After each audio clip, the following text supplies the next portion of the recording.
வணக்கம், welcome to அம்மாஸ் kitchen. விரால் மீன் வறுவல் எப்படி டேஸ்டியாக செய்யலாங்கிறத பார்க்கலாம் வாங்க.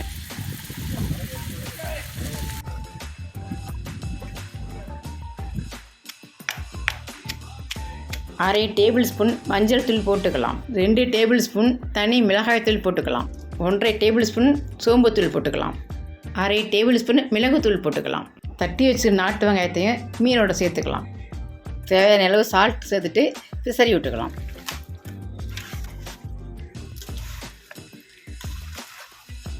மீடியம் சைஸ் லெமனை அரை முடி பிழிந்து விட்டுட்டு லாஸ்ட்டாக 2 பிசறிட்டு உப்பு காரம் செக் பண்ணிவிட்டு ஒரு 1/2 ஹவர் மசாலாவில் மீனை ஊற வச்சுக்கலாம்.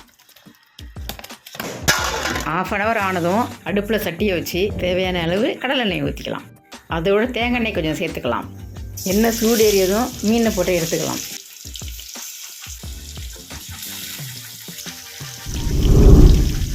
மீன் அடிப்பக்கம் சவந்திருக்கான்னு பார்த்து பரட்டி விட்டுக்கோங்க. நான் எல்லா வகையான மீன் வறுவலுக்கும் தேங்காய் எண்ணெய் கொஞ்சம் சேர்த்துப்பேன். நீங்களும் தேவைப்பட்டால் சேர்த்துக்கலாம். ஃபிஷ் ஃப்ரை ரெடி ஆகிடுச்சு. மசாலாலாம் ஏறி நல்லா கிறிஸ்பியாக எல்லாம் சூப்பராக வந்திருக்கு. இதே மாதிரி நீங்கள் செஞ்சு சாப்பிட்டு பார்த்துட்டு எப்படி இதுன்னு கமெண்ட்டில் சொல்லுங்கள்.